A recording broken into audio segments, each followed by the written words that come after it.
안녕하세요. 오늘은 인터넷에서 논란이 되고 있는 손석희 앵커에 대해 말씀드리고자 합니다. 말씀드리기에 앞서 노자가 공자에게 했던 충고를 들려드릴까 하는데요. 노자는 공자에게 이렇게 말합니다. 부유한 자는 금전을 주고 친절한 자는 충고를 준다고 나는 알고 있습니다. 나는 지금 당신에게 한마디의 충고를 하고자 합니다. 재기가 넘치고 추리력이 풍부한 자는 흔히 생명의 위험을 당하게 되지요. 왜냐하면 그런 사람들은 남을 비평하기를 좋아하기 때문이지요. 학문이 있고 책 읽기를 좋아하며 논쟁하기를 좋아하는 자는 또한 몸을 위태롭게 하기 쉽습니다. 왜냐하면 그는 남의 결점을 꼬집기 좋아하기 때문입니다. 당신은 자신을 다만 한 사람의 아들이나 한 신하에 불과하다고 생각해서는 안 됩니다. 그렇습니다. 어떻게 보면 이 말은 손석희 앵커와 같은 언론인에게 할 수도 있을 것 같은데요. 언론인이란 남을 비평하고 또 남의 결점을 꼬집는 일을 해야만 하는 직업이죠. 그러니 진실을 전달하는 사람들은 거짓과 위선과 탐욕으로 뭉친 사람들에겐 눈의 가시일 수밖에 없습니다.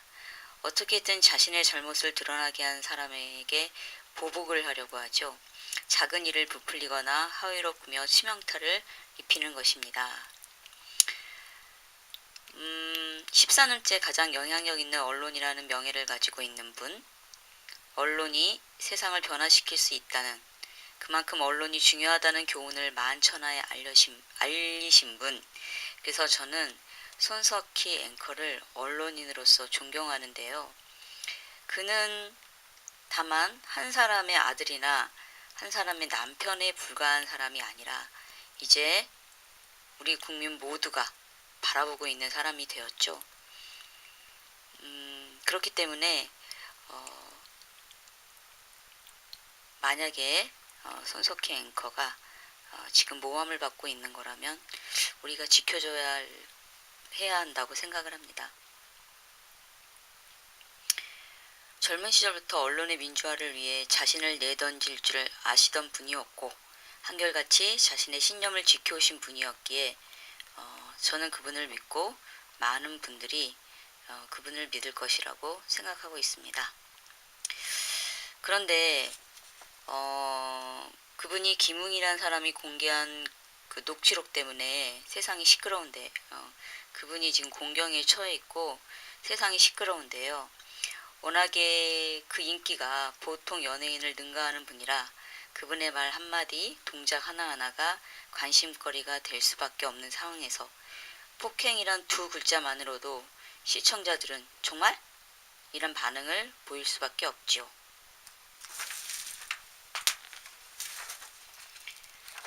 상식이 통하는, 정의가 통하는 사회를 만들기 위해 언론의 최선봉에 선 분, 자신의 안위를 생각하지 않고 오로지 진실만을 보여준 구. 어쨌든 이번 사건은 그에게 달갑지 않을 수가 있고 우리들에게도 그 약간의 사실이라면 실망을 안겨줄 수 있는 사건에 휘말린 것 같습니다. 어쨌든 손석희 앵커 JTBC 사장이 우리에게 아주 굵직굵직한 이슈를 던져주었고 그로 인해 세상이 변화하고 있다는 것을 부정하는 사람은 없을 겁니다. 굵직굵직한 것만 살펴보면요. 가장 중요한 것은 최순실의 태블릿 보도죠. 이 보도로 결국엔 박근혜가 탄핵당했고 또 미투 운동의 시발점을 또 마련하기도 했죠. 이명박 다스 보도로 결국 이명박의 온갖 죄를 밝히는 단상을 마련했습니다. 어디 그뿐인가요? 삼성 바이오로직스의 분식회계를 적극적으로 보도하여 언론사가 사주와 관련한 권력자들의 이익을 대변하는 곳이 아니라는 사실도 보여주었습니다. 아무튼 언론계의 대통령이라고 할 수 있는 손석희 앵커가 녹취록으로 인해 곤란한 지경에 이른 것만은 분명합니다. 유명인이기 때문에 그것도 정의를 떠올리게 하는 언론계의 중추라고 할 수 있는 분위기에 사람들은 이것에 더 관심을 가질 수밖에 없죠. 현재는 라이언 폭스의 사장인 김웅. 그는 과거에는 경향신문 KBS 기자로 활동했던 분이었죠. 하지만 2015년 라이언 앤 폭스라는 회사를 차려 미국으로 재산을 도피시킨 사람들을 추적하거나 또 조기 유학과 이민 등을 대행해주고 영어 원어민 교사의 신원을 검증하는 일을 합니다. 그러니까 현재는 기자가 아닌 사람이죠. 그런데 이분이 녹취록을 공개하면서 손석희 기자가 자신을 폭행했다고 폭로합니다. 여러분도 그 녹취록을 들어보셨을 겁니다. 두 개의 녹취록이었죠.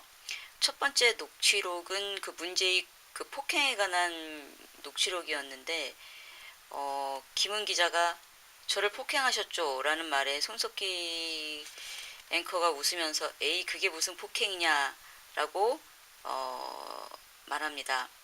2대 때리셨잖아요. 아팠냐? 아팠다면 사과한다. 뭐 이런 내용이었죠.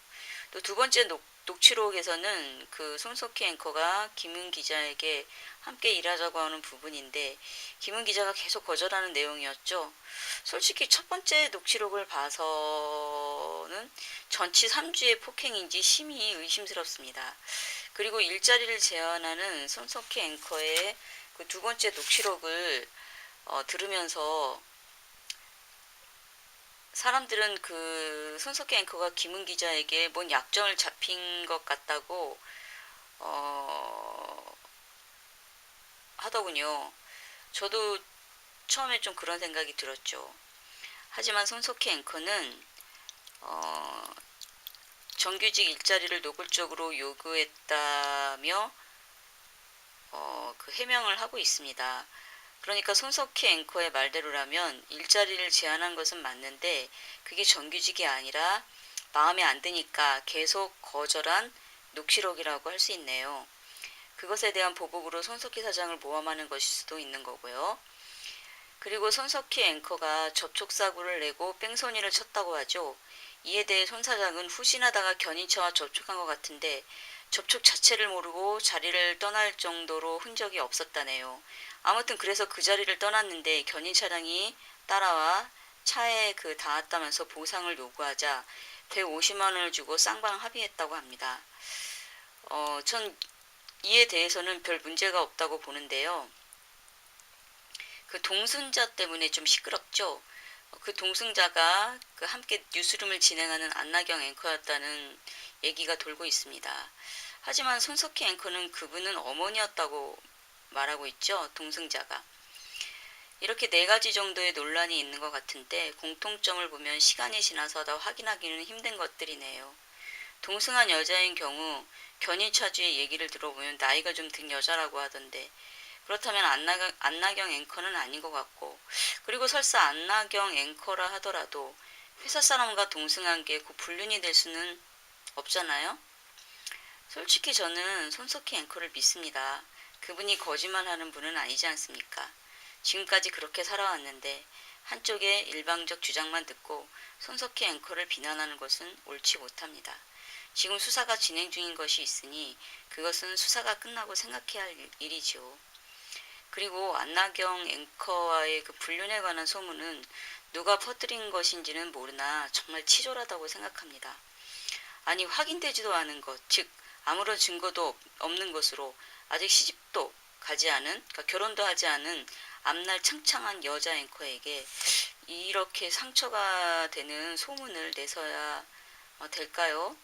전 이런 확인되지도 않는 소문을 사실인 양 퍼나르며 아니면 말고식의 행위에 대해 일종의 그 범죄라고 봅니다. 역사적으로 우리는 자신의 마음에 들지 않는 사람들을 모함으로 없애버린 예를 얼마든지 접할 수 있습니다. 그 중 하나가 조광조의 죽음이죠. 조광조는 중종반정의 공신 중 그 공신 작호가 부당하게 부여된 자들이 76명이나 된다면서 그 공문을 삭제할 것을 건의합니다. 이때 무늬만 공신이었던 세력가들에게 조광조는 없애버려야 할 대상이 되었죠. 그래서 주초위양 사건을 만듭니다. 여기서 달릴 주자와 닮을 초자를 합치면 조자가 되거든요. 그러니까는 조씨가 왕이 된다는 모함이었던 것입니다. 이 어처구니 없는 주장을 믿었던 중종은 조광조와 그를 따르던 무리들을 숙청하지요. 김효년의 살인들이 화를 당했다고 하여 김효사화라고 불리는 사건입니다. 만약 이 시대에 손석희 앵커가 조광조라면 왕은 누구일까요? 네, 바로 국민입니다. 우리 국민이 중종과 같은 어리석은 선택을 하면 언론개혁은 물 건너가는 것입니다. 손석희를 모함하려는 자들의 말을 무조건 믿기보다는 그를 믿고 지켜보는 것이 맞다고 봅니다. 손석희가 사라진 언론을 생각해 보십시오. 정말 끔찍하지 않습니까? 손석희 퀴즈들이 우리 언론계의 핵심 역할을 할 수 있는 그날까지 우리는 손석희를 지켜야 합니다. 우리를 위해서라도 말이죠. 감사합니다.